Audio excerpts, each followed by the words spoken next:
Donc on va passer au sur-côté sous-côté Ouais. pour faire une petite transition un peu plus légère. Puis en dernier, on parlera donc de la gestion des blessures en général dans l'entraînement. Donc pour ce sur-côté sous-côté, le premier point, c'est le collagène, donc sous forme de complément alimentaire. On compte jusqu'à 3, on dit Ouais. sur-côté sous-côté, après on débat un peu. Vas-y. Vas-y à 3. 1, 2, 2, 3, 3, sur côté. sur-côté.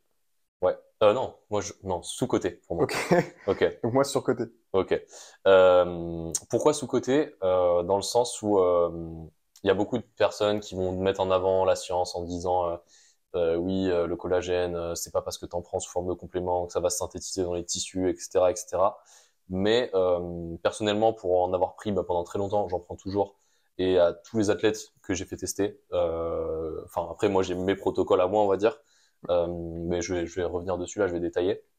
En fait, ça permet de mettre en place des routines qui, sur le long terme, vous rendent plus fort parce que vous allez mieux vous échauffer, vous allez avoir une Bien routine sûr. pré-séance, etc. Donc pour moi, en fait, je dis sous-coté parce que malgré le fait que, entre guillemets, ça coûte cher, etc., je pense que si tu fais le prix sur le mois, ça te revient pas si cher que ça. Et après, bien sûr, il faut avoir le budget, etc.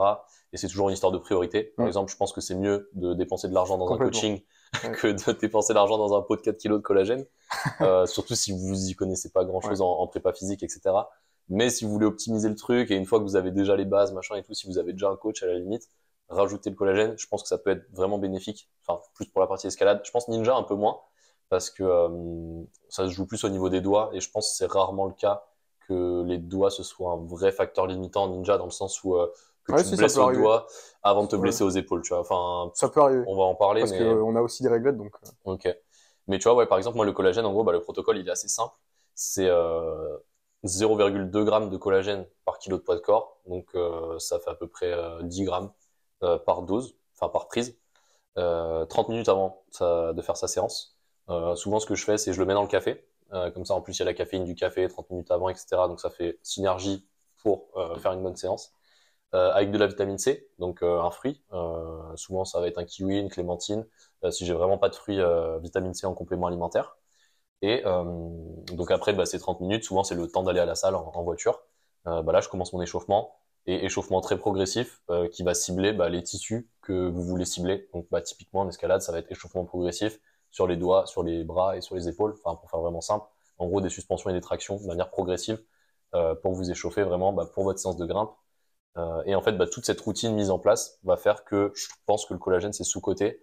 Parce que même les détracteurs qui disent oui, le collagène, ça sert à rien, ceci, cela, s'ils essayaient cette routine-là, je pense qu'ils changeraient d'avis, tu vois. Mais ce serait plus par rapport à ça. Mais après, je trouve que ouais, c'est quand même cher pour ce que Mm. c'est pas la priorité. Enfin, il y a vraiment plein d'arguments contre. Ouais. Mais je pense que, voilà, de mon expérience et de ce que je vois que ça apporte, vraiment sous-coté, ouais. Je Ouais. sais pas si t'as le même avis. Enfin, du coup, t'as Euh, pas le même avis, mais non. En fait, enfin là, tu as abordé différents points. Et au final, on en revient au même point qui est d'abord améliorer sa routine en général. Mm. Et ça, on peut le faire au détriment du collagène. Ouais, Pourquoi? Parce que tout ce que tu as énoncé, en fait, tu peux le faire sans le collagène, juste en oui, comprenant ce que tu fais réellement. ouais, Donc, en fait, si on parle de ce principe-là, on a besoin ou pas du collagène. Après, c'est selon ce que les personnes pensent des effets du ouais. collagène. Moi, perso, ce que je pense, c'est que le collagène en lui-même, du coup, c'est surcoté. Ouais. Pourquoi? Parce que, en fait, ces effets, ils sont, du coup, comme t'en parlais, mais Ouais, pas réellement prouvés. ouais, c'est ça, c'est pas réellement prouvé, Tu peux mais avoir l'effet placebo, mais en fait, à partir du moment où tu le sais, du coup, tu t'en bénéficies plus. Qu'en fait, ok. après, bon, voilà, si la personne a l'effet placebo, oui. Ouais. En soi, l'effet placebo, c'est pas un truc mauvais, tu vois. Après, en Je pense soi, pas que tu ce soit un truc vois, mauvais. j'ai beau le savoir que scientifiquement c'est pas Ouais. prouvé, moi j'y crois, donc Oui, j'ai parce que, l'impression que ça oui, marche, tu parce vois. que Genre, en fait, ouais, moi aussi, enfin, ça le fait un peu à tout le monde, mais même si t'as une partie de toi qui sait que ça ne fonctionne peut-être pas, en ouais, fait, t'as l'impression quand même dès le début que ça a fonctionné pour toi, ouais, donc tu bénéficies quand même de l'effet placebo. ouais, Mais en soi, c'est pas une mauvaise chose, l'effet placebo. ouais, Mais les personnes qui jurent que par le collagène, comme tu disais ouais, justement, et ça pour moi c'est totalement faux.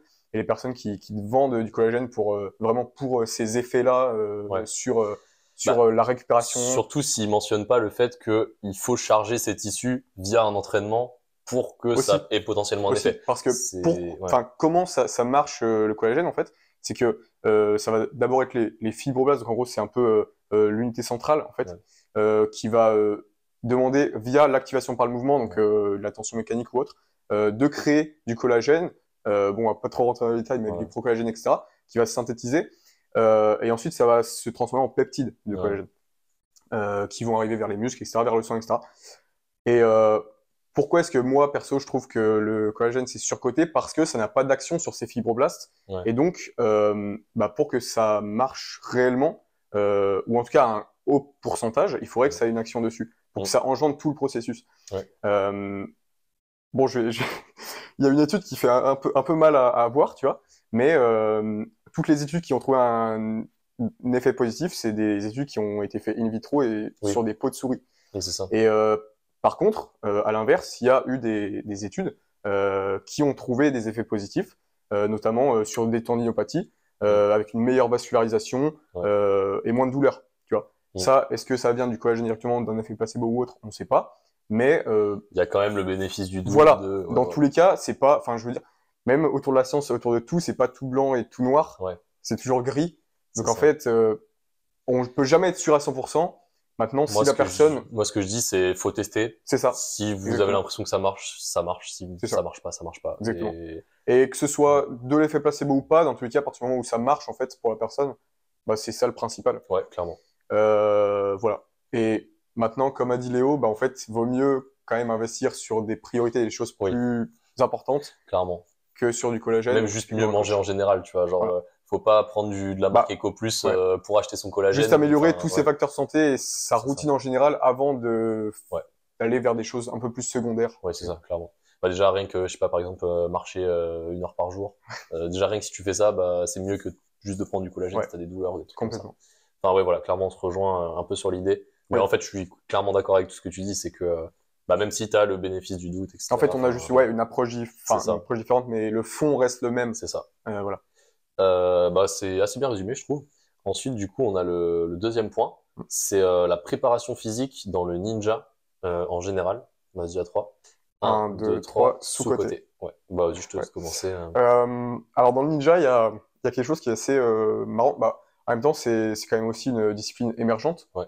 Même si c'est quand même un mix d'un peu plusieurs disciplines en termes de qualité physique requise. Ouais. Vu que c'est assez récent, les personnes sont pas... Enfin, en général, les personnes s'intéressent pas trop à la préparation physique, à tout l'aspect entraînement et vraiment se concentrent du coup sur le ninja en lui-même. Alors qu'en fait, qu'on le voit dans le ninja ou dans absolument tous les sports, la prépa physique c'est essentiel. Ouais. C'est un pilier vraiment fondamental. Et donc se retrouve rapidement limité en général par de l'endurance ou d'un manque de force ou même des douleurs. Aux épaules notamment, parce que c'est hyper demandeur au niveau des épaules, et voilà. On va en parler juste après, dans la gestion des blessures. Donc, vraiment, on se retrouve sur des schémas, bon, je sais pas les chiffres exacts, mais qui délaissent totalement la prépa physique, peut-être à 90-10, 90% de ninja, 10% de prépa. J'ai pas les chiffres exacts, mais vraiment, ça ressemble à quelque chose comme ça, voire zéro. C'est vraiment hallucinant, et quand tu parles avec ces gens, ils disent mon point faible c'est par exemple l'endurance, tu vois.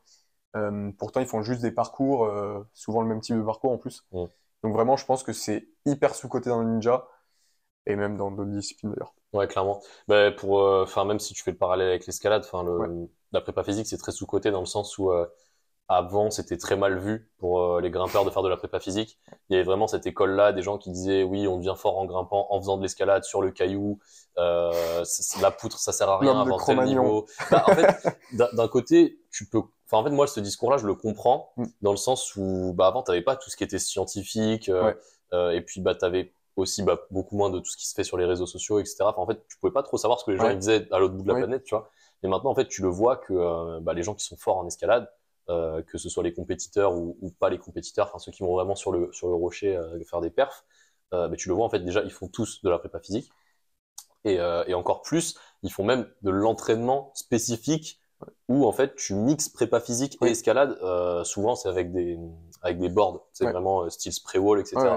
Donc vraiment t'as ce mix de prépa physique pure où ils vont faire vraiment genre traction, suspension, etc. Pour devenir plus fort en général et en plus, ce truc de prépa physique spécifique, donc comme tu disais là justement avec l'endurance, par exemple faire des parcours où tu intègres cette dimension d'endurance et tu te dis ok, là ce parcours-là, faut qu'à la fin, j'arrive en étant dobé à, je sais pas, genre 8 sur 10. Je prends 2 minutes de récup, donc mon dobage, il est pas parti. Et je refais le parcours, etc. jusqu'à, entre guillemets, l'échec, par exemple. Enfin, il y a des protocoles un peu comme ça. Ouais, bah en fait, je coupe vite fait, mais tu vois, ce que tu as dit là aussi, c'est, au-delà de la science, juste aussi potentiellement une histoire d'expérience. Au début de l'escalade, bon, bah, c'était quand même assez émergent, comme là maintenant on peut faire le parallèle pour le ninja. Donc en réalité, je pense que ça va suivre un peu le même chemin, tu vois. Juste les gens se rendent compte petit à petit que bah, ils en ont besoin au final, et que c'est pas juste. C'est ça. Et puis en fait, bah, souvent les gens ils changent de discours, bah, surtout en escalade, quand ils arrivent vraiment à un plateau. Ils arrivent au plateau et là en fait souvent ils changent de discours, ils vont se mettre à s'entraîner, ou alors quand ils se blessent parce qu'ils se rendent compte qu'ils se sont blessés parce qu'ils n'ont pas fait assez de prépa physique. C'est très rare de se blesser en faisant de la prépa physique, parce que ce que je dis souvent c'est que bah, c'est du renfort, c'est pas du rang faible. Ça veut dire que si vous en faites trop, bah, c'est forcément délétère. Et comme on disait tout à l'heure avec Loïc, bah voilà, moi par exemple, même les gens que je coach, c'est jamais plus que 25% de votre temps de pratique sur la semaine.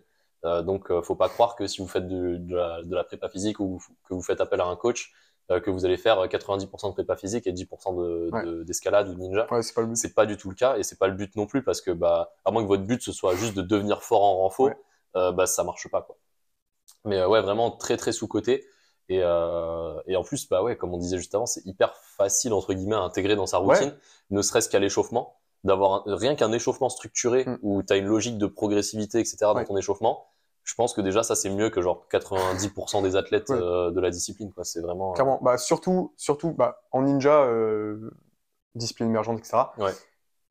Les personnes ont du mal à vraiment comprendre encore comment s'échauffer. Là même en escalade, s'échauffe un peu mal. Et là on le voit en compétition où ça s'échauffe. En plus, moi je trouve ce qui est encore plus dur en compète, c'est le fait que t'as pas ton matériel.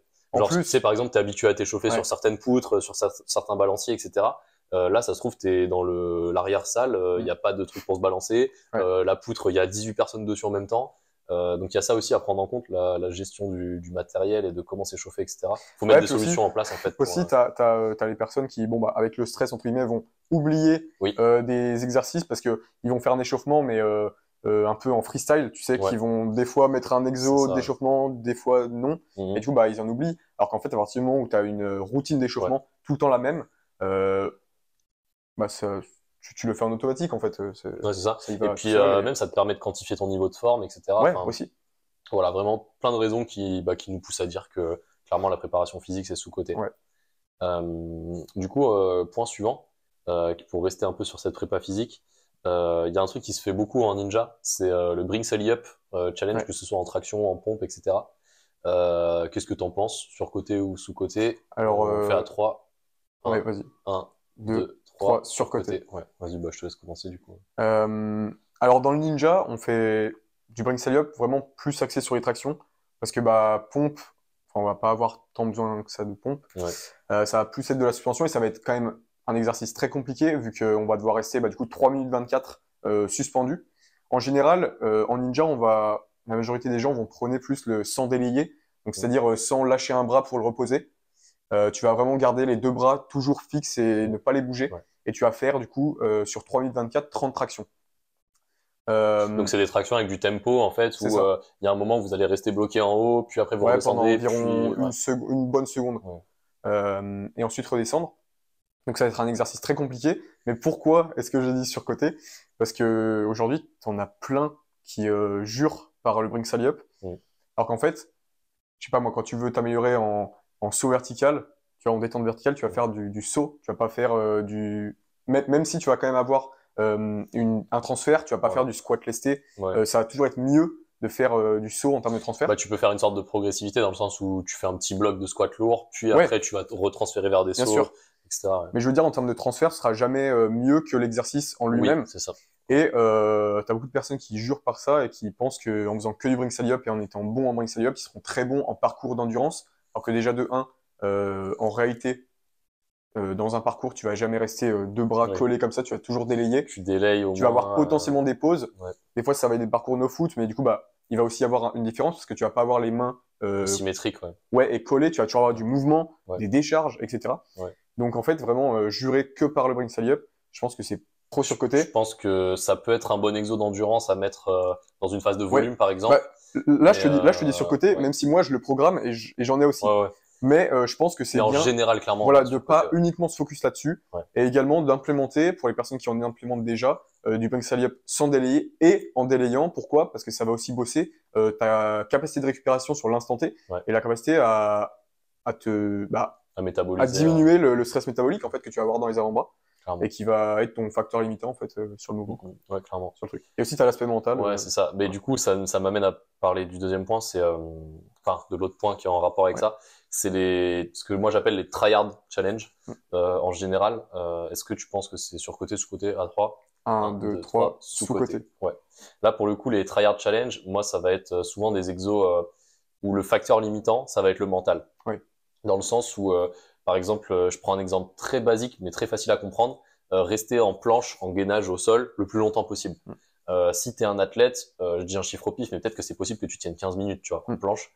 C'est pas impossible, quoi. Si vraiment on te dit, là, tu tiens 15 minutes en planche et je te donne 100 000 euros, je pense que tu es capable, tu vois. Et, mais par contre, si je te mets dans ton entraînement 15 minutes de planche et que je te dis juste, faut le faire et t'as pas le choix et que t'as rien à gagner derrière, tu vas lâcher à 4 minutes, voilà, tu vas lâcher à 3-4 minutes parce que t'en as marre, et puis ça brûle. Et puis c'est dur, ça fait mal, ouais. Ouais, c'est ça.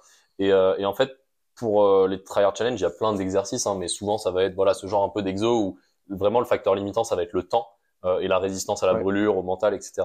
Et ça pour le coup je trouve ça vraiment intéressant. Moi je le fais beaucoup avec des circuits abdos, souvent qui durent à peu près 4 minutes, sur des blocages en bras, pour les gens qui sont assez forts pour faire des blocages en bras, ou sinon des blocages de bras. Le max de temps en suspension aussi. Par exemple, tu te mets sur une réglette de 20 mm avec les deux bras. Ou même en réalité, le bank salary up aussi, c'est le cas. Même si du coup, là, pourquoi on a changé d'avis entre guillemets, c'est pas vu sous le même aspect.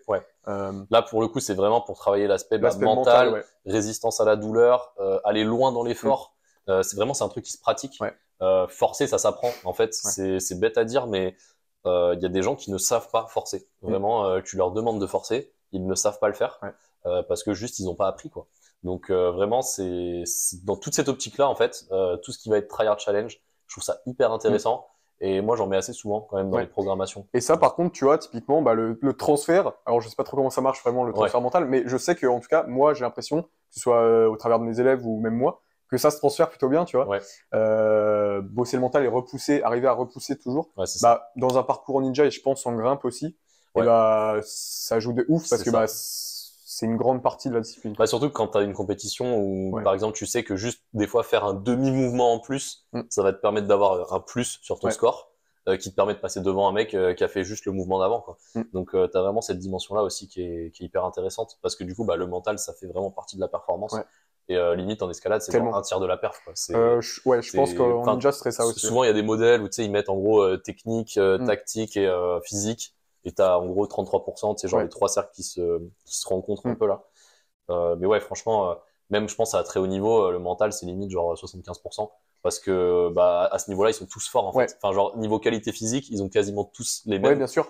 Et après, au top niveau, même en termes de génétique en général, ça va être très proche. C'est ça. Au final, c'est que des mecs ou des meufs qui sont vraiment élites dans leur discipline, que ce soit en termes de physique, de génétique, et au final, ce qui fait vraiment la diff à ce niveau-là, c'est le mental. Bon, à part des exceptions où vraiment t'as une meuf ou un mec qui gagne tout le temps, etc. parce que vraiment il est au-dessus des autres. Mais ça arrive hyper rarement. Et souvent, même au niveau top mondial, les podiums ils changent assez fréquemment et ça peut se jouer sur une erreur. Bien sûr. Après, t'as plein d'autres facteurs qui peuvent rentrer en compte que juste le mental, mais c'est clair que ça fait une énorme partie et que même ça, en réalité, on aurait pu dire le mental, c'est sous-côté. Oui, clairement, ouais. Mais ça, du coup, j'en parlerai dans un prochain podcast. Ce sera hyper intéressant, je pense aussi. Mais ensuite, là, dernier point du surcoté sous-côté, on va parler donc de l'effet d'interférence. Donc là, je pense à l'effet d'interférence entre les stimuli physiologiques. Par exemple, faire un entraînement de force et d'endurance dans la même séance ou dans la même journée, est-ce que c'est avoir des adaptations différentes. Voilà, est-ce que l'un impacte l'autre, etc. Surcoté ou sous-côté. On se dit ça à 3. 1, 2, 3, surcoté. Ouais, pour moi c'est. Si je te laisse commencer. Sous-côté du coup. Alors pourquoi est-ce que je dirais que c'est sous-côté? En fait, t'as beaucoup de personnes du coup qui. Alors, je suis un peu des deux avis en fait. Je vais expliquer pourquoi. Bon, Pierre, de toute façon, c'est l'explication qui est intéressante. En fait, t'as beaucoup de personnes qui soit ne connaissent pas. C'est le cas dans Ninja en tout cas. Il y en a beaucoup qui connaissent pas, ou soit qui s'en battent les couilles, qui pensent que ça ne marche pas, que ça n'existe pas. Et donc, au sein de la même séance, qui vont essayer d'aller forcer sur des mêmes adaptations, même si bien sûr, encore une fois, tout n'est pas blanc ni noir. Moi, par exemple, comme je disais dans mes blocs force et endurance, j'ai quand même un peu des fois de force, un peu d'endurance dans les deux. C'est ça. Mais le gros de la séance reste focus sur une qualité, sur une seule qualité. Pourquoi? Parce que on a vu au travers des recherches qu'en fait, bosser deux qualités en même temps, forcément, ton corps ne pourra pas s'adapter, surtout sur des adaptations si différentes qui sont au continuum, genre à l'extrême opposé, endurance et force. En fait, tu n'auras pas 100% des deux, tu auras peut-être genre 50% des deux. Tu auras une diminution d'environ 50% en moyenne sur toutes tes capacités, donc ce qui est pour moi énorme. Du coup, c'est pour ça que je mets ça en sous-côté, parce que des fois, tu vois des mecs aller faire un big cardio en échauffant, mais genre vraiment à très haute intensité, ou alors même juste après leur séance, en fin de séance, alors qu'ils ont bossé vraiment de la force.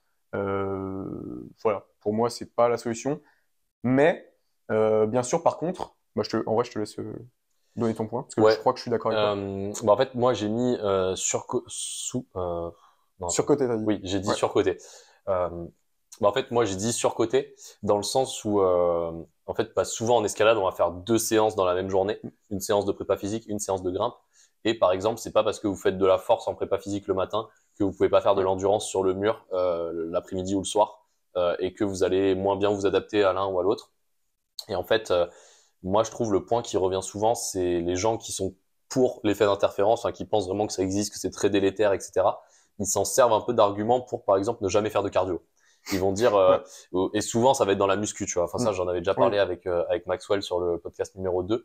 Mais vraiment, pour résumer très rapidement, quelqu'un qui va rechercher que l'hypertrophie, il va se dire, bon, si je fais du cardio, ça va forcément être délétère pour mon hypertrophie. Alors que s'il le fait sur un jour où il fait pas d'hypertrophie et si c'est à une intensité raisonnable, en fait, il va avoir tous les bénéfices du cardio sans les inconvénients. Et je pense en prépa physique, en général, c'est un peu pareil. C'est-à-dire, c'est juste une histoire de dose et de réponse à cette dose. Donc, par exemple, si vous faites 1 heure de force le matin et que direct après, vous faites 3 heures d'endurance, oui, là, ça va être très délétère et vous n'allez pas pouvoir être autant endurant parce que vous avez forcé juste avant. Ou l'inverse, c'est aussi vrai. Si vous faites 3 heures d'endurance puis 1 heure de force après, c'est encore pire parce que vous n'allez même pas pouvoir forcer à votre 100% parce que vous serez fatigué à cause de l'endurance. Mais à partir du moment où vous espacez vos séances, en général, on va dire 6 heures. Ouais, c'est ça, à peu près 6-8 heures. Et même de jour en jour, parce qu'il y a des gens qui peuvent pas faire 2 séances dans la même journée. Mais imaginons si c'est 24 heures, c'est mieux. Si vous faites de la force le lundi, pourquoi vous pouvez pas faire de l'endurance le mardi?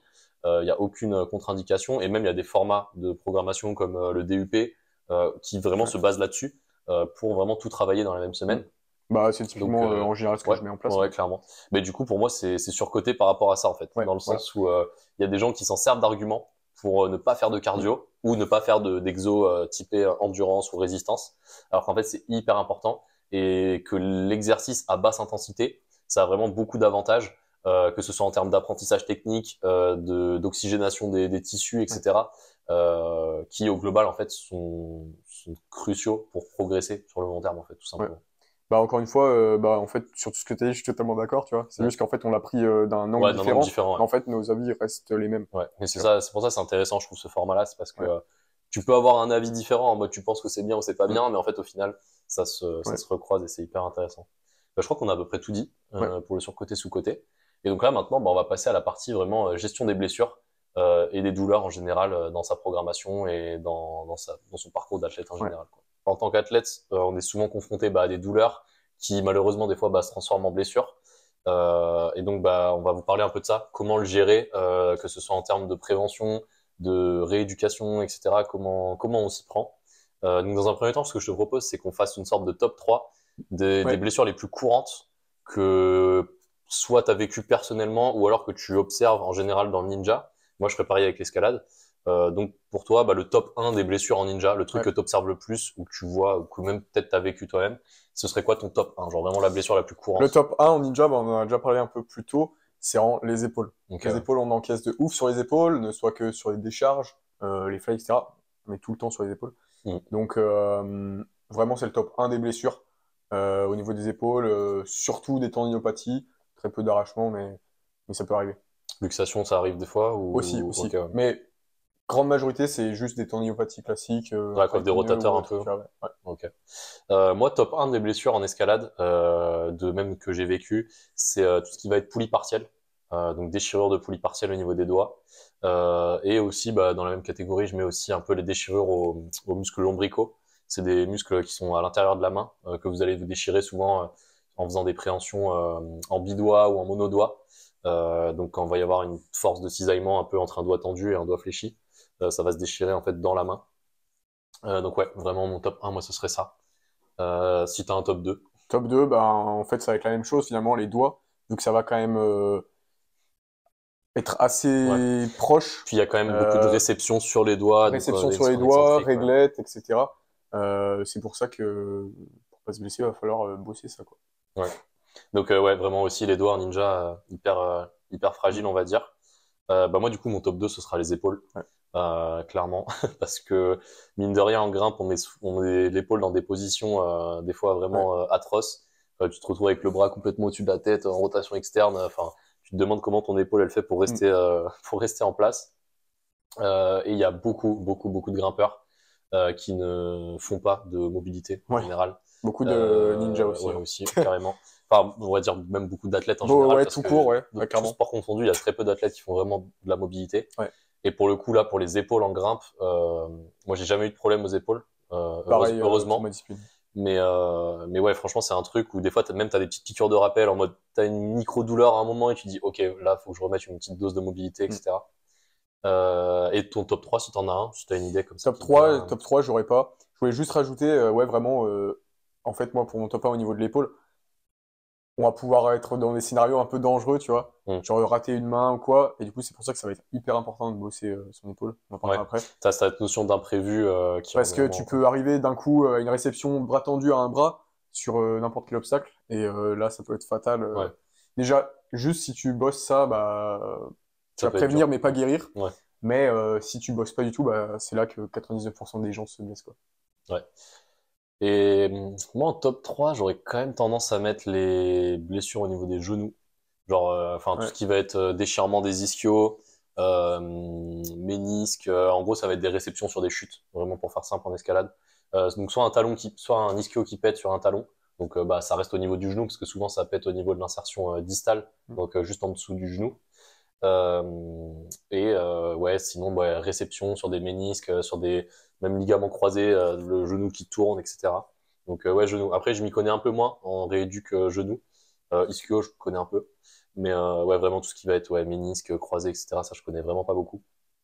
Mais donc du coup voilà, vraiment moi top 1 les doigts, poulie, lombricaux, top 2 les épaules. Toi c'est top 1 épaules et top 2 doigts. Et en top 3, en fait, c'est un peu les blessures imprévues, tu vois. Il n'y a pas vraiment de. Ouais, c'est ça. Un peu tout ce qui est aléatoire. Cheville sur un obstacle, aléatoire, c'est ça. Et du coup, ça nous amène au point, du coup, qui est intéressant, parce que juste lister les blessures comme ça, c'est pas trop intéressant. Si ce n'est que déjà, pour l'analyse de l'activité, c'est intéressant. Faut le savoir, ouais. Ouais, c'est intéressant à savoir, mais ça ne va pas nous dire comment on va les prévenir ou les guérir.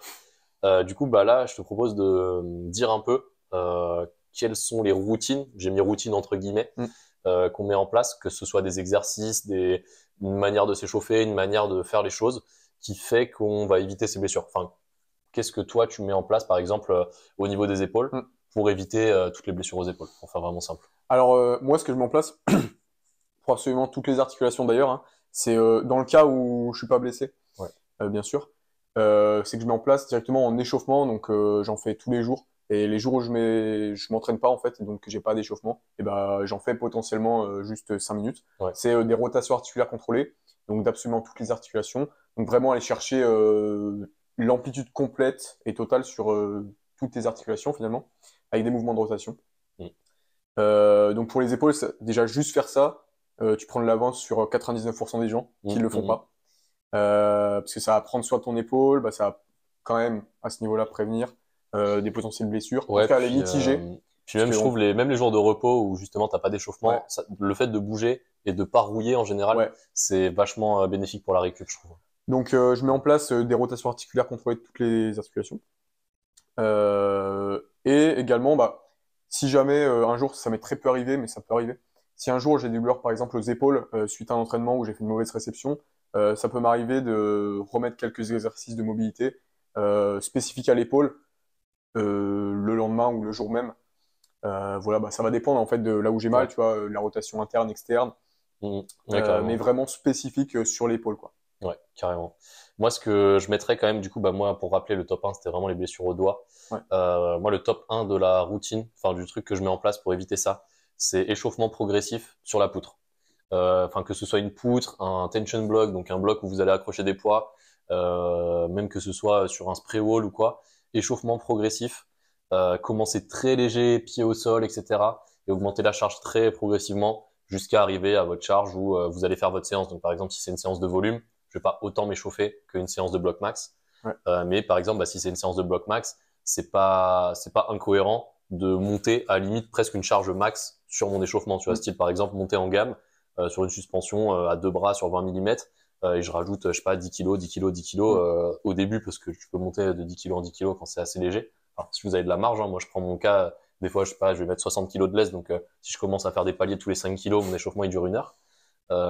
Mais ouais, souvent on va dire je vais faire poids de corps, plus 10 kg, plus 20 kg, plus 30, plus 40, plus 50, et après je fais genre 55, 60, et souvent 60 c'est proche du max. Donc je m'arrête là. Et donc ouais, des suspensions de souvent je fais 3 répétitions de 3 secondes, donc une rep de 3 secondes, micro récup de 5 secondes, 3 secondes, 5 secondes, 3 secondes, et après vous prenez votre entre 3 et 5 minutes de récup.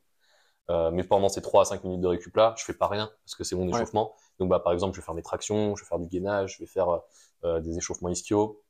Et en fait, ça fait un peu une sorte de circuit training.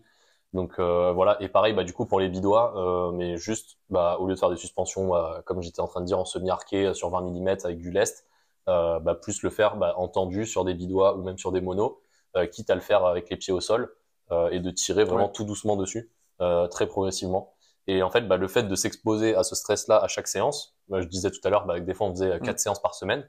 Bah, si 4 séances par semaine vous tirez sur vos bidois de manière très contrôlée, très progressive, etc., bah, vous allez avoir des adaptations qui vont vous renforcer, etc. Donc ça fait aussi office de renfort, mine de rien. Ouais. Donc ouais, voilà, moi c'est vraiment la routine. Bah en fait, ce qu'on a dit, bah, Léo pour les doigts et moi pour les épaules, en fait, ça marche pour toutes les articulations, tous les muscles, en fait. C'est ça. Respecter la surcharge progressive.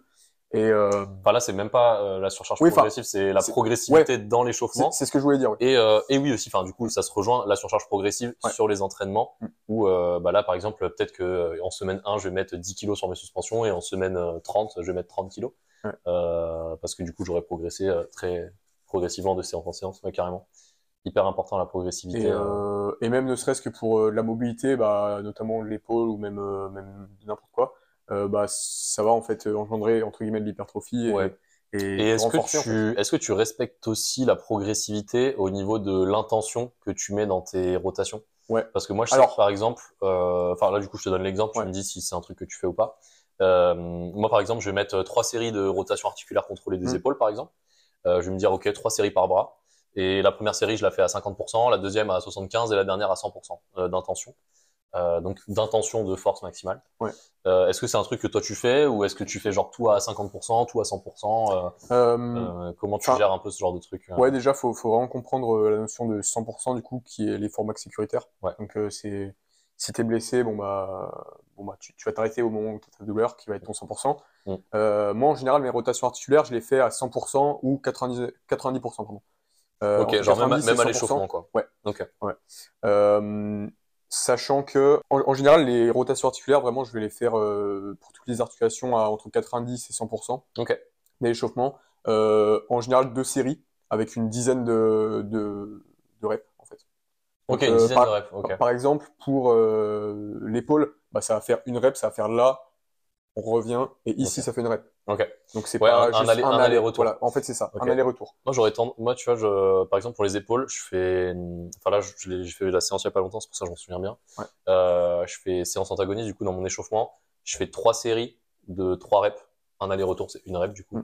Et première série, 50% d'intention sur les 3 reps. Deuxième série, 75%. Troisième série, 100%.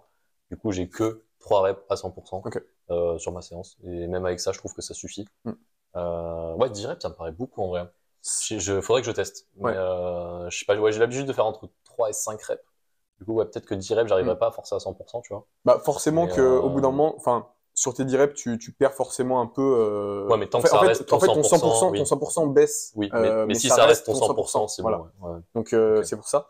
Et sachant que, en fait, t'adaptes, t'en rajoutes un peu si jamais tu te sens pas c'est chaud, tu en diminues si tu te sens c'est chaud. Clairement, ouais.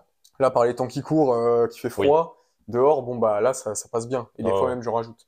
Donc voilà, c'est vraiment adapté aussi.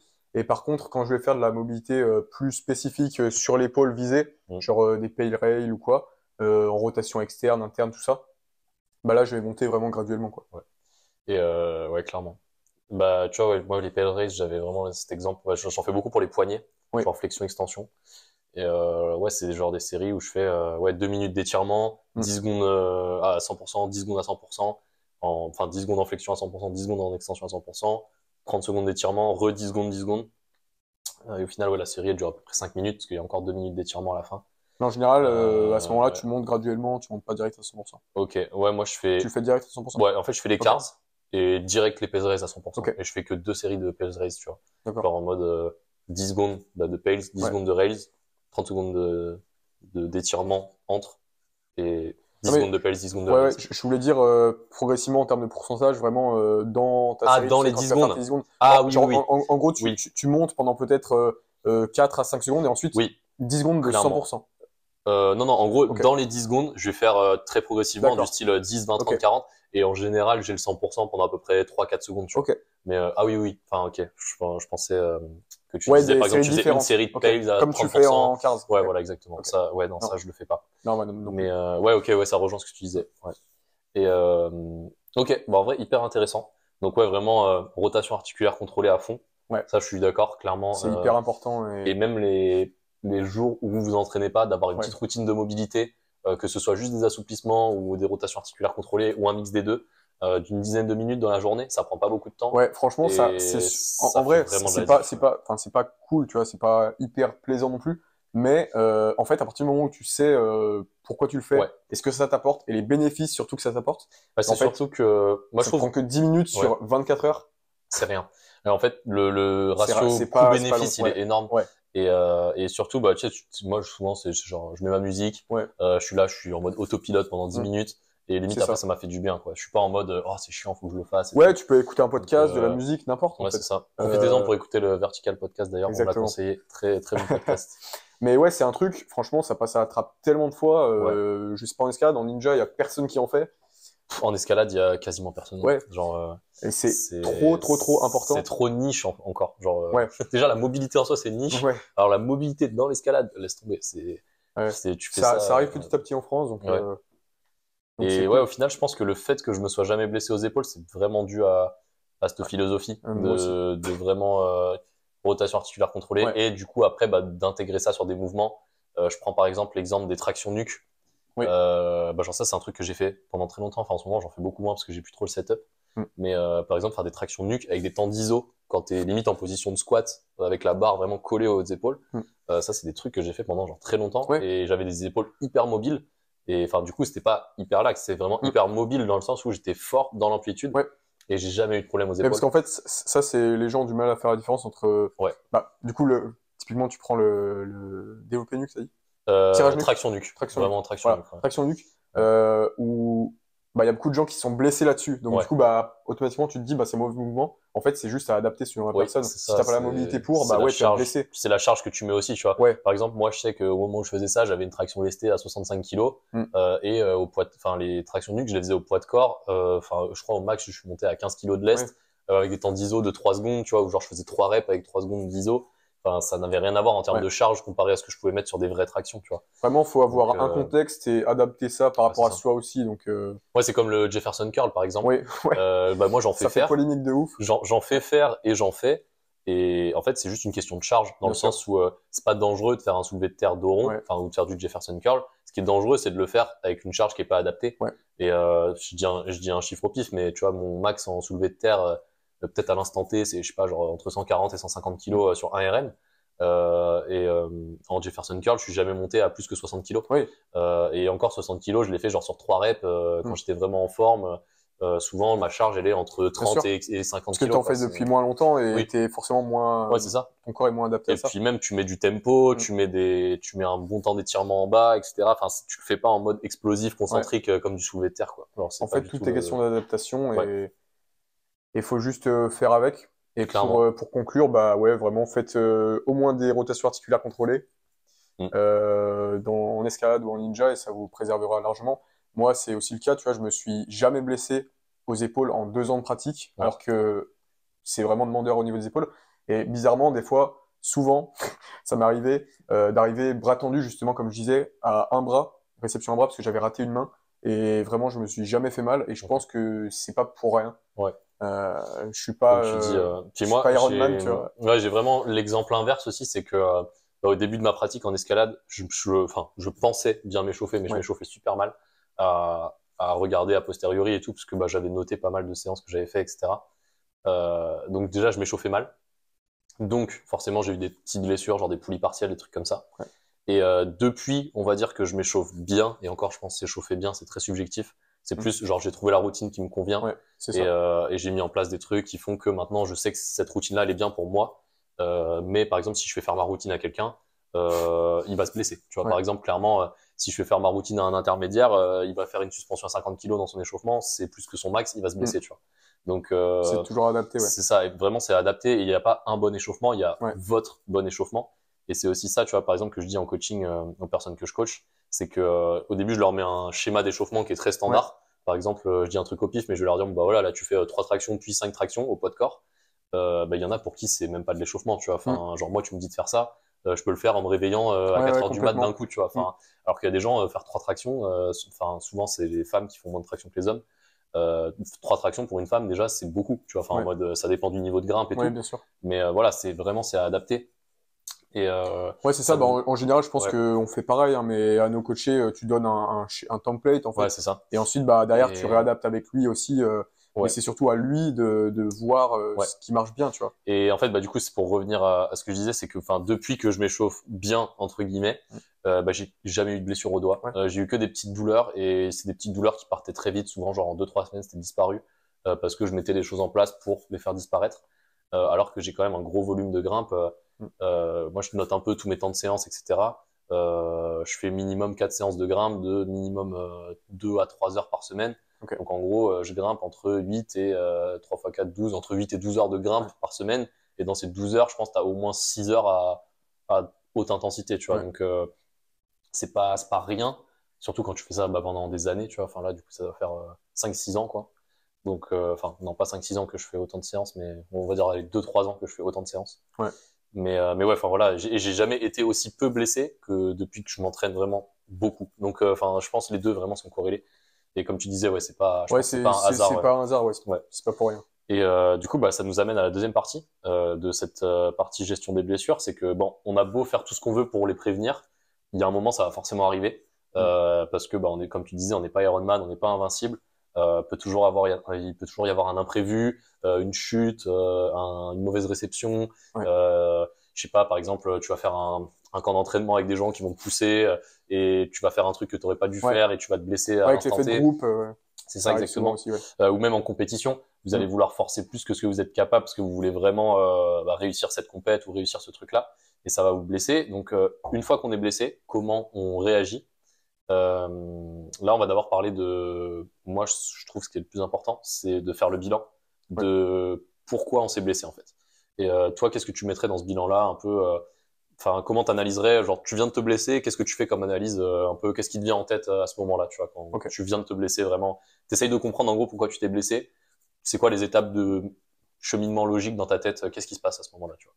Donc voilà, c'est vraiment le moment où tu viens de te blesser, qu'est-ce qui te passe par la tête et comment t'analyses un peu ça pour mieux comprendre et essayer d'avancer justement.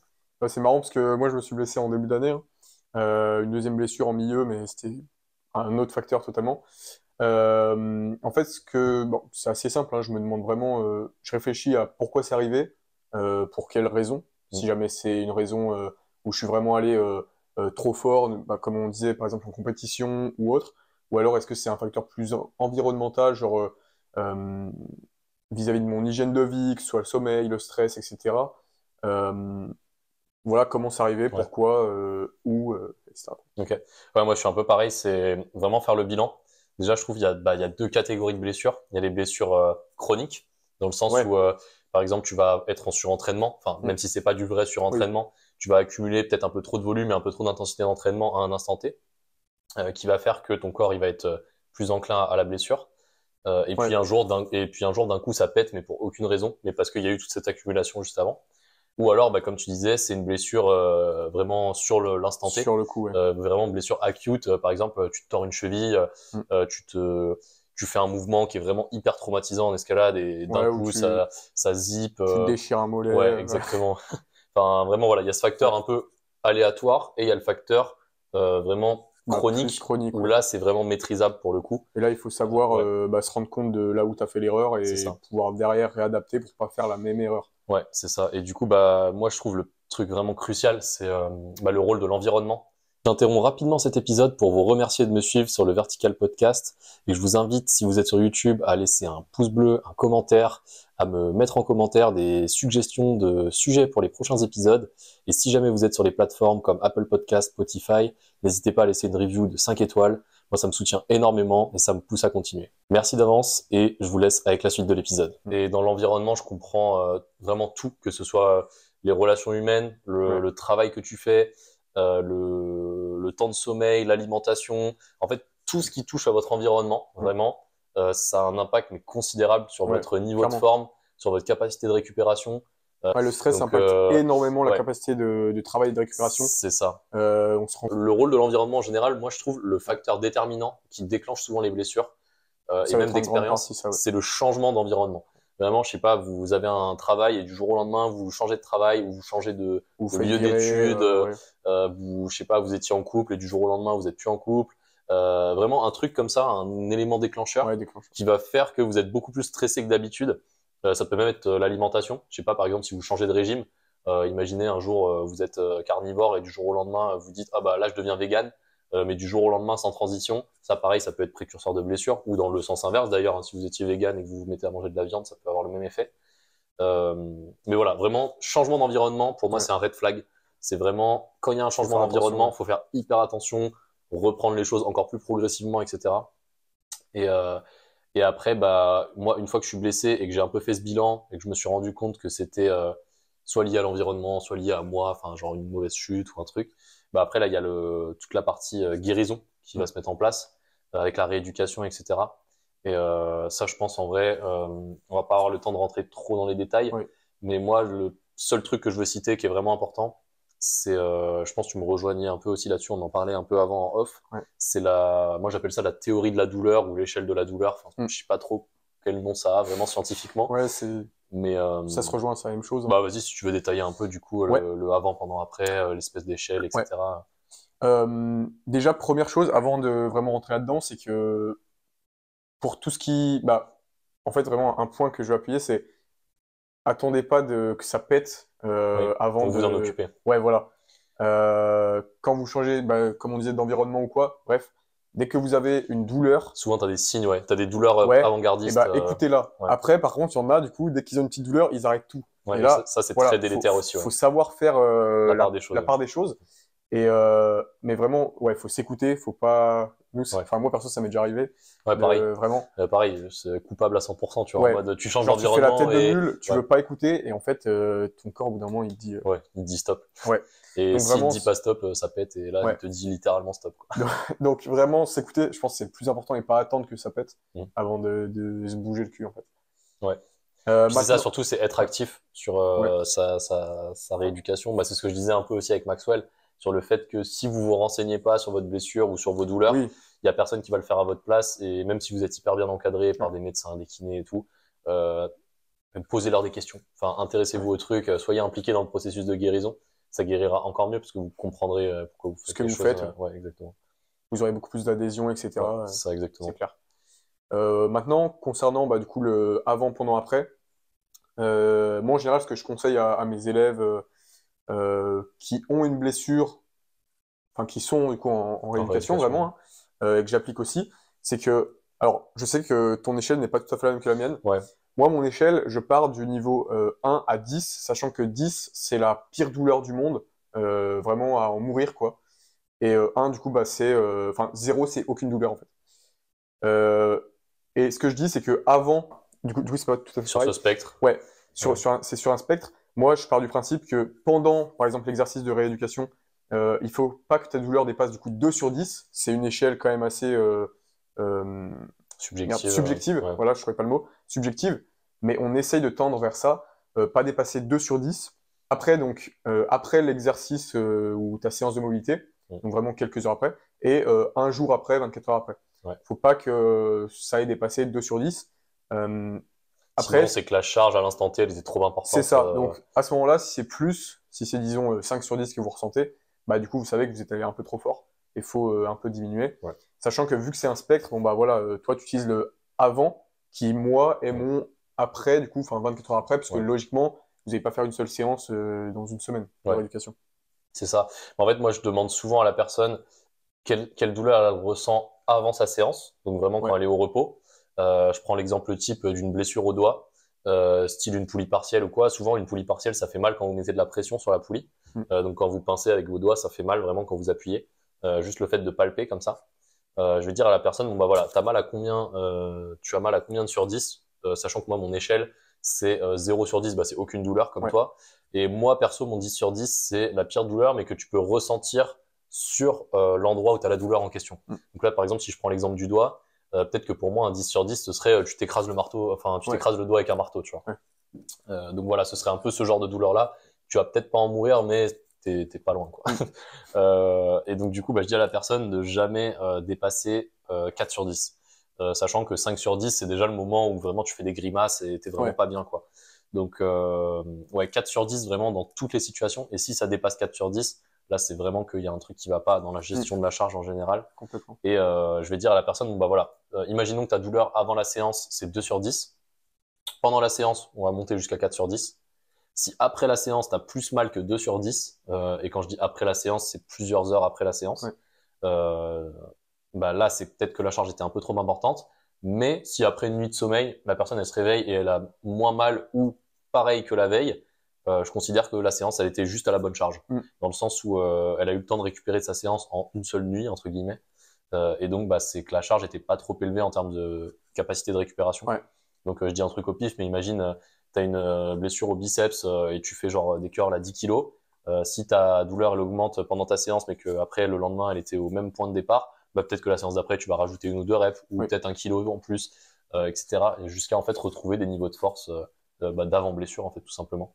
Mais d'y aller vraiment très progressivement, et pour donner un peu des échelles de temps, même si j'aime pas le faire, parce que sur les doigts c'est encore plus aléatoire et tout.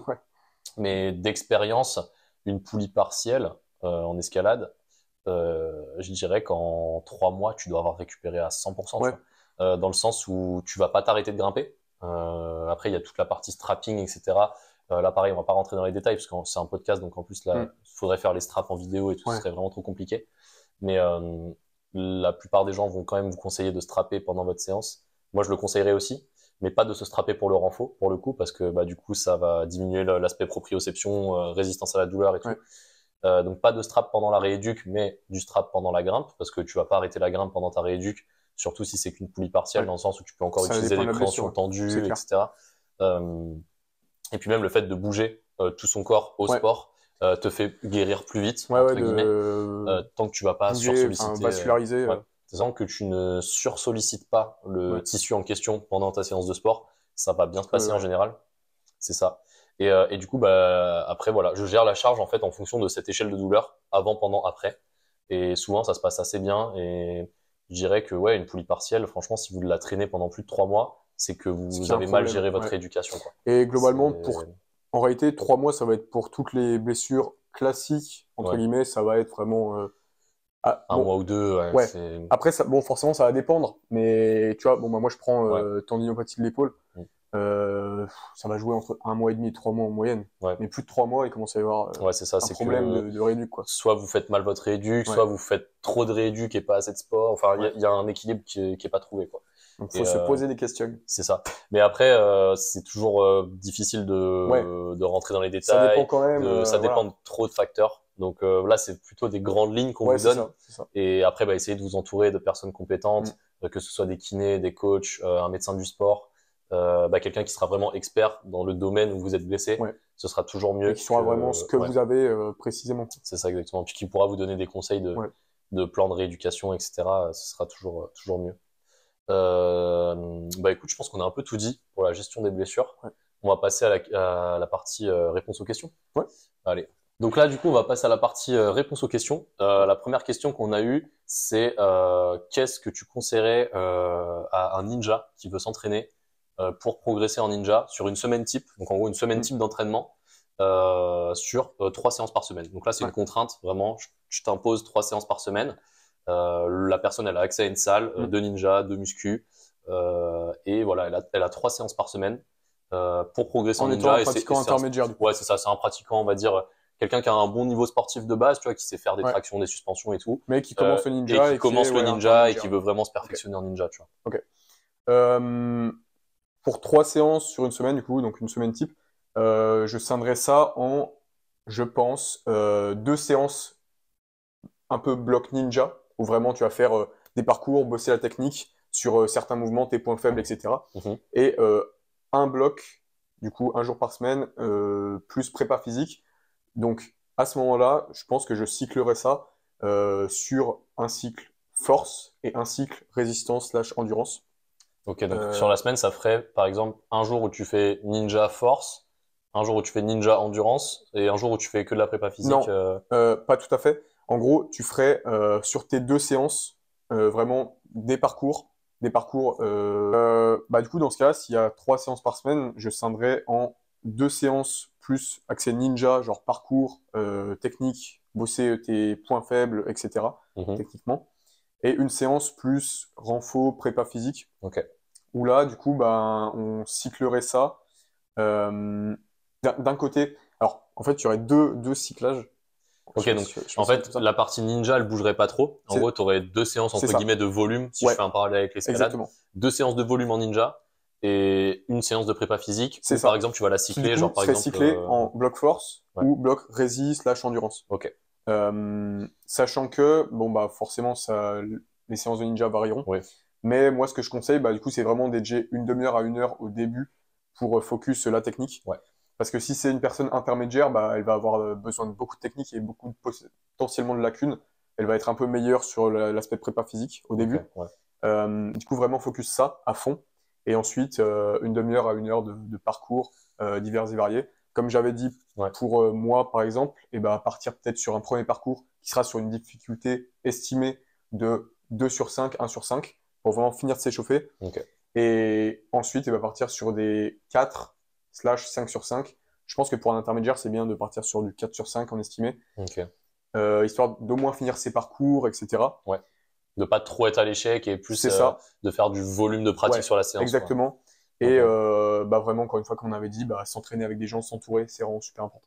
Ok, clairement. Et faire bah, que 3 séances, mais un maximum de compètes aussi. C'est ça, clairement. Bah ouais, je te rejoins un peu parce que je vois un peu comment ça se passait aussi en coaching avec Manu, Jérém et tout.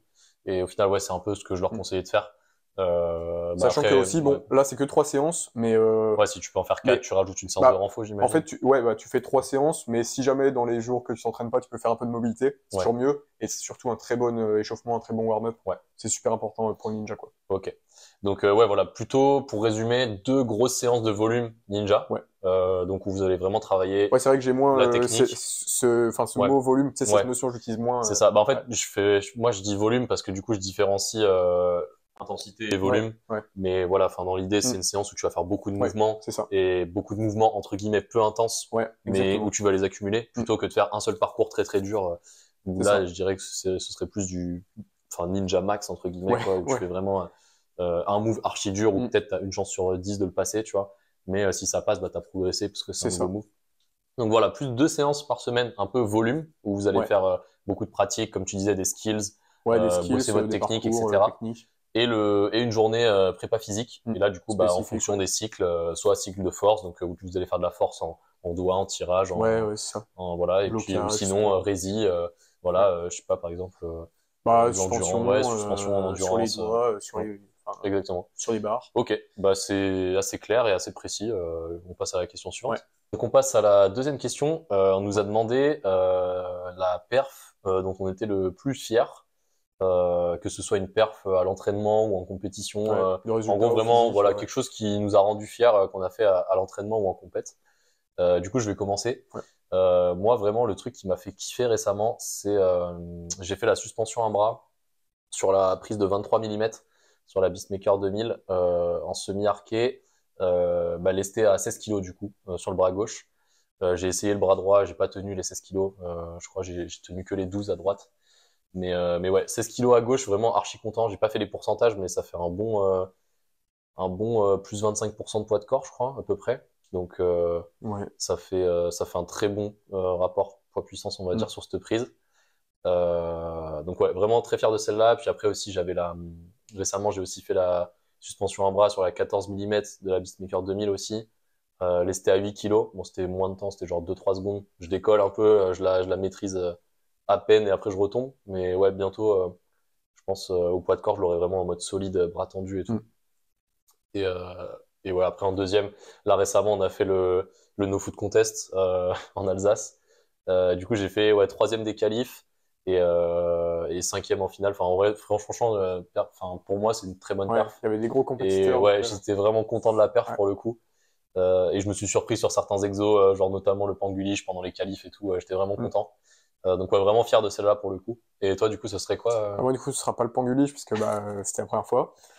Non, moi je dirais, du coup c'était avant blessure, c'était il y a 10 mois, mais je dirais déjà mes 38 tractions strictes. Ouais, j'avais vu la vidéo, ouais, c'était vraiment clean en plus. Voilà. Je dirais, là dernièrement j'ai tenu 12 secondes bras tendu du coup à un bras sur 1,5 mm. Ouais, 15 mm du coup. Ouais. Oui, 15 mm. Ouais. Donc ouais, ça c'est solide de fou, ouais. Clairement. Et puis après, voilà, j'ai déjà fini le Bring Sally Up de 3024 sans délier. Donc ça, en vrai, ça a l'air facile, mais c'est pas le cas. Ouais, non, c'est super dur. Là, actuellement, je l'ai plus, mais on travaille pour le revoir, mais en tout cas, je l'ai déjà eu plusieurs fois. Et au final, quand tu le finis, tu vois, c'est un peu une quête sans fin. Ouais. Quand tu le finis, franchement, t'as l'impression d'avoir terminé le jeu. Ouais. Donc t'es vraiment content. Ouais, pour le coup, je vois un peu la sensation que ça peut faire. Ouais. Ok, hyper intéressant tout ça, franchement. Ouais, puis même ça rappelle des bons souvenirs d'entraînement. Ouais. Donc ouais, trop cool. On passe à la question suivante. Du coup, la question suivante, c'est est-ce qu'on joue aux échecs parce que là, du coup, on l'a mis dans le décor, donc on a eu la question. Vas-y, je te laisse répondre au début. Non, moi, je joue pas spécialement. Si, j'ai joué pendant peut-être bien, en vrai, 3-4 ans, en club, etc. Mais c'était vraiment quand j'étais petit. Ouais. Genre primaire, CM2, 6e. Ouais, ok, du coup, j'ai arrêté. T'as un peu tout zappé. Donc là, on s'est fait une partie tout à l'heure et j'étais vraiment pas ouf, quoi. Après, je suis pas ouf non plus. Moi, je sais que je joue un peu plus fréquemment. J'essaye de faire une partie par jour. Genre sur l'ordi, tu vois, genre Chesscom et tout. Mais ouais, je suis pas très très bon non plus, tu vois. Genre, je suis à 1000 elo max, tu vois. Enfin, genre, c'est clairement pas une perf ouf, quoi. Ce serait genre 6 B-block, quoi. Mais non, clairement. Mais en fait, j'aime bien jouer. Puis non, ouais, même en physique, comme ça, avec le jeu, quand t'es avec quelqu'un, je trouve que ça fait un petit moment, genre focus, capacité de concentration. Enfin, je trouve que c'est mieux quand sur PC, clairement. Et ouais, voilà. Juste, j'aime bien les échecs en général. Puis là, j'avais mon jeu, on s'est dit que ça faisait sympa dans le décor. Ouais. Et donc, du coup, question suivante. C'était est-ce qu'on avait une skincare, donc pour les mains, du coup, pour le coup, pas pour le visage en mode influenceur.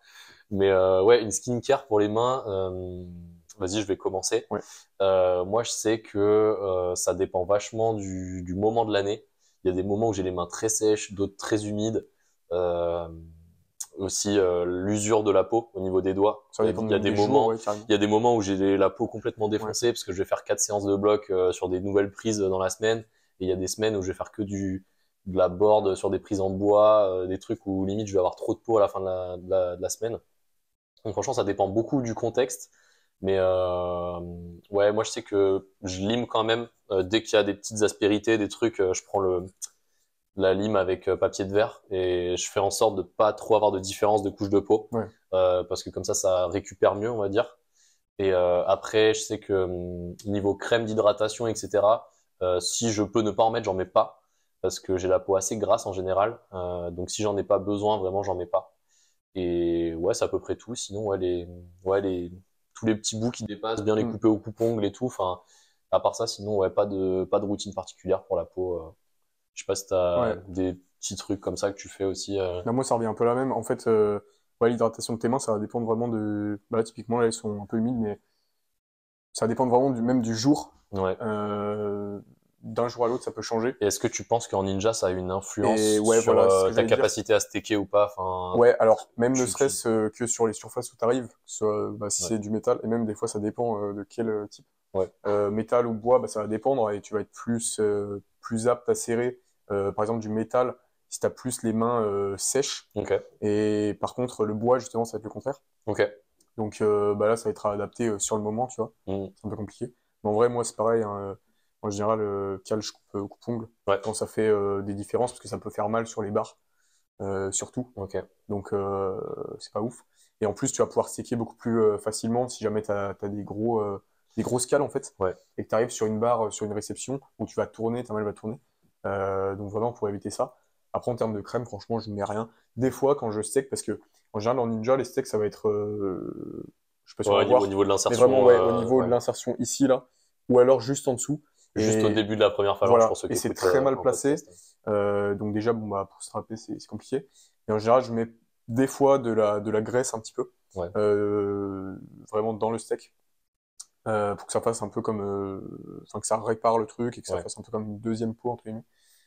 Mais sinon, non, pareil, je mets rien. On a testé, c'était quoi, le baume du T-Rex au No Food Contest. C'était pas mal en vrai, niveau hydratation. Ça t'hydrate, Après, c'est pareil, ça dépend du moment. Je pense que ça te répare peut-être un peu mieux la main. Mais après, vraiment, sur le moment, je pense que ça te fait plus glisser que. Ouais, c'est ça. Enfin, c'est le genre de truc où faut en mettre avant de dormir et faut se laver les mains le matin. C'est pas le genre de truc que tu peux mettre genre pendant ta compète parce que t'as les mains trop sèches. Bah oui, par contre, en compète, là, ça va être tout l'enjeu, c'est de gérer déjà la dose de magnésie que tu vas te mettre et quel type de magnésie tu vas te mettre. Selon les surfaces, selon l'état de tes mains sur le moment et aussi si elles sont plus humides ou plus sèches sur cette journée-là. Limite, c'est de la préparation tactique en fait, sur quel type de magnésie vous allez utiliser. Enfin bref, c'est. D'ailleurs, le jour, tu m'avais appris des choses là par rapport à la magnésie liquide et en poudre du coup. Le fait de mettre par exemple une couche de magnésie liquide parce qu'il y a de l'alcool dedans, donc ça va enlever un peu la petite couche de gras cutané que vous avez sur les mains. Et juste après, vous remettez de la magnésie en poudre. Et là, par exemple, vous pouvez faire par exemple votre suspension max sur une réglette ou quelque chose comme ça va beaucoup mieux accrocher. Et ensuite, t'enchaînes, tu mets une fois liquide et ensuite t'enchaînes et après, en poudre. Tu mets que de la poudre. Peut-être tu remets une fois de la liquide au milieu de ta compète ou de ta séance si tu sens que c'est un peu gras encore. Mais vraiment utiliser la magnésie liquide comme alcool entre guillemets pour enlever le gras des mains. Ça, c'est vraiment un truc que je fais quand je veux faire par exemple des suspensions max, des blocs vraiment très très max où c'est beaucoup à friction et tout. Ça, typiquement, c'est pareil, c'est aussi, dans le ninja en tout cas, adapté parce que c'est clair que ça peut être pas mal pour certaines choses comme dans la préparation physique ou même des perfs. Mais par contre, selon les parcours, c'est pareil, ça va dépendre aussi. Il va falloir que tu gères la stratégie entre guillemets. Parce que si tu arrives avec de la magnésie liquide et en plus de la magnésie en poudre, où tu vas vraiment accrocher de ouf, si tu arrives sur une barre en ferraille, et encore pire, si tu as un petit peu de strap dessus, tu vas te déchirer la main et là, c'est fini ta compète. Donc vraiment, ça va être de la stratégie. Vraiment adapté au cas par cas. Et ça, mine de rien, ça a l'air de rien, mais en fait, ça peut vraiment te sauver ta compète, quoi. Ou te la détruire. C'est sujet compliqué, la peau en général. Puis en plus, il y a certaines crèmes qui vont mieux aller à des peaux sèches, d'autres à des peaux grasses. Et tu vois, c'est tellement... il faut tellement être précis que même moi, perso, en tout cas en compète, ça m'arrive des fois de faire une connerie, entre guillemets, et de voir qu'en fait, j'accroche pas si bien que ça, et donc je dois serrer plus, ou je me crame un peu plus, etc. Mais je trouve que c'est moins punitif en escalade parce que souvent en bloc, tu peux changer de stratégie entre les essais. Donc, je sais pas, au final, si tu sens qu'au premier essai, t'as les mains trop grasses, hop, tu remets un peu de liquide et puis c'est bon. Parce que t'as plusieurs essais. C'est ça, exactement. Mais par contre, pour de la diff, si t'as un seul essai et que t'as mis la mauvaise magne, c'est foutu, quoi. C'est mort, Et là, t'es dégoûté, quoi. Mais clairement, c'est... Bon, après, il y a toujours cet argument de si t'es fort, t'as pas besoin de... Alors, c'est ce que j'allais dire, t'as toujours la possibilité, mais tu vas te mettre des bâtons dans les roues, ce sera plus compliqué que si t'avais réussi comme il faut. Ça te permet d'avoir une certaine marge qui fait que peut-être tu vas faire le mouvement en plus à la fin. Donc mais en vrai, hyper intéressant ce thème de la skincare en général pour tout ce qui est optimisation de la perf et tout. C'est le genre de sujet que j'aime bien, tu vois. Et la dernière question, du coup, c'était notre top 3 des exos de préparation physique spécifique en escalade. Alors, je vais commencer du coup. Mais moi, perso, je suis pas fan des termes préparation physique générale, donc PPG, PPS, donc préparation physique spécifique. Vraiment, c'est des termes que j'aime pas trop dans le sens où ça sous-entend qu'il y a certains exos qui sont mieux à certains moments alors qu'en fait, par exemple, les tractions, ça peut passer en PPG et en PPS. C'est juste la manière dont vous allez faire vos tractions qui va changer. Mais vraiment, pour faire simple. Même en PPO, d'ailleurs, ils appellent ça aussi. Préparation physique. Orienté, je crois. Je crois qu'il y a le troisième terme. Je crois que je l'ai déjà entendu, mais enfin, j'ai dû le voir peut-être dans un Mais diapo en non, STAPS. pareil, ouais, enfin, vraiment, c'est des termes que j'utilise pas du tout, et même dans la littérature scientifique, ça, enfin, les gens l'utilisent plus. Vraiment, c'est juste pour mettre un terme. Mais, ouais, c'est ça. Mais donc, du coup, pour vraiment résumer la préparation physique spécifique, moi, c'est ce que j'appellerais plutôt de l'affûtage ou du deload avant une compète. Donc là, c'est vraiment l'endroit où vous allez vouloir avoir le plus de spécificité possible. Ouais. Et là, en l'occurrence, la spécificité, pour moi, c'est la vitesse du mouvement, dans le sens où ça va être la force de contact au niveau des doigts, où ça va être la puissance des bras sur la fermeture, donc sur les tractions. Ouais. Donc voilà, en gros, le maximum de vitesse à une charge donnée. Et donc pour ça, franchement, moi, mon top 1 en tirage, si vous n'avez pas beaucoup de matériel, ce serait les muscle-up et même les demi-muscle-up. C'est-à-dire que, en gros, tu vas faire le muscle-up, mais juste, tu vas pas faire le dips, en fait. Tu vas tirer, tu t'arrives les pecs sur la barre et tu redescends.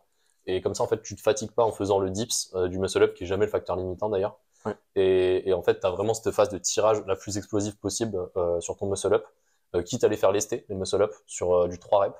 Souvent, je fais genre 3 séries de 3, sous forme de montée en gamme. Genre première série au poids de corps, deuxième série lesté 5 kg, et si je me sens bien, deuxième série lesté genre 7 ou 7,5 ou 10 kg. Enfin, et après, ça dépend des gens. Il y en a, ils vont lester à 20 kg. Mais ouais, vraiment muscle-up strict pour le coup, pas de keeping, jambes tendues.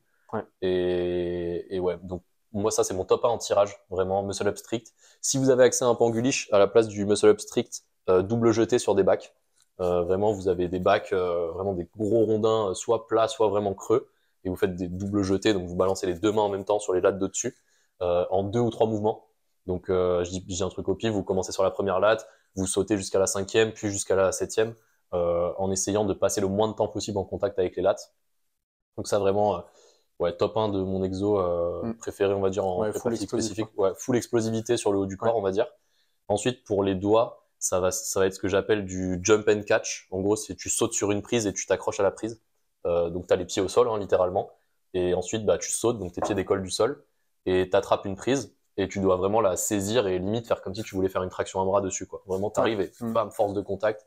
Tu chopes la prise, donc tu restes accroché à la prise. Et si possible, si tu as de la marche, tu arrives à tracter un peu dessus. Donc ça peut être soit sur une latte de panguliche, soit sur des prises sur un spray wall. Vraiment, ouais. Mon deuxième exo de prépa physique spécifique, hyper orienté, c'est ce genre d'exo-là. Et après, ce serait plus des exos genre en situation, on va dire. Par exemple, des blocs en coordination ou des blocs vraiment points faibles. Par exemple, si votre point faible, comme moi je disais tout à l'heure, c'est la dalle, en préparation physique spécifique pour un contest, par exemple, je vais faire beaucoup plus de dalle que d'habitude parce que c'est un truc où il faut que je m'améliore, tu vois. Et ça, je le compte comme de la préparation physique spécifique, même si c'est pas vraiment de la préparation physique, c'est plus du sport spécifique, entre guillemets. Mais ouais, voilà, moi je dirais ça en gros. Je sais pas si en ninja, t'as un petit top comme ça un peu aussi, en des fait, trucs que tu fais. comme on l'avait dit, de toute façon, tu peux pas être plus spécifique que la chose en elle-même. C'est ça. Donc pareil, ce sera du sport spécifique, préparation spécifique, vraiment sur de la technique, qui sera la plus optimale. Maintenant, moi, dans mon top 3, enfin du coup, toi, c'était un top 3. Ouais, une sorte de top 3. Voilà, bon, j'ai des exercices qui reviennent comme toi, donc je vais pas citer les mêmes. Mais moi, tout ce qui va être tirage, en général, je fais plus, du coup, classique de la traction explosive. En général, je fais plutôt sur 5 reps, mais par contre, pas en strict, avec keeping, léger, pas keeping de CrossFit. Oui, mais genre petite montée de genoux, quoi. Voilà, petite montée de genoux, parce que dans la réalité, en ninja, tu vas pas faire une traction strict. Oui, clairement. Donc, puis même niveau coordination, t'as un meilleur schéma moteur en termes de coordination. Donc voilà, en général, lesté, tu vas en faire 5, tu peux faire 2, 3, 4 séries. Et ensuite, pour les doigts, là, ça va vraiment plus être axé endurance, donc typiquement, genre des allers-retours sur des réglettes ou autre. Ça va être vraiment pas mal, parce que ça revient souvent, en fait, en ninja. Puis même des fois, c'est carrément un skills, genre une étape de qualif ou un truc comme ça. Carrément. Donc, super important. Et puis après, vraiment du spécifique. Qu'est-ce qu'on pourrait dire d'autre qui revient de plus en plus en compétition, c'est les pinces aussi. Donc ça peut être intéressant de bosser sur de la pince. Ça va jamais être de la très très fine. Plutôt pince large en général. Ouais, alors pince large, et en plus il va y avoir une réglette derrière, c'est ça que je veux dire, et la réglette en général va pas être hyper fine. Moi j'ai l'habitude de m'entraîner sur du fin, mais en fait j'abuse un peu.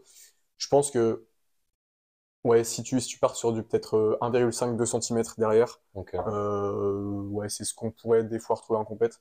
Donc c'est le plus intéressant, ou alors de la pince vraiment verticale, comme ça en fait, comme si tu étais sur des planches. Ok. Ça peut être intéressant aussi à mettre en place, vu que tu peux y retrouver rapidement. Ouais, puis surtout, j'ai l'impression que si tu entraînes jamais ta pince, tu vas tellement dober du pouce super vite. Ouais. Et Aussi, du coup, ton pouce limite, ça devient ton facteur limitant. Et ouais, il y a un peu la même en escalade avec les pinces.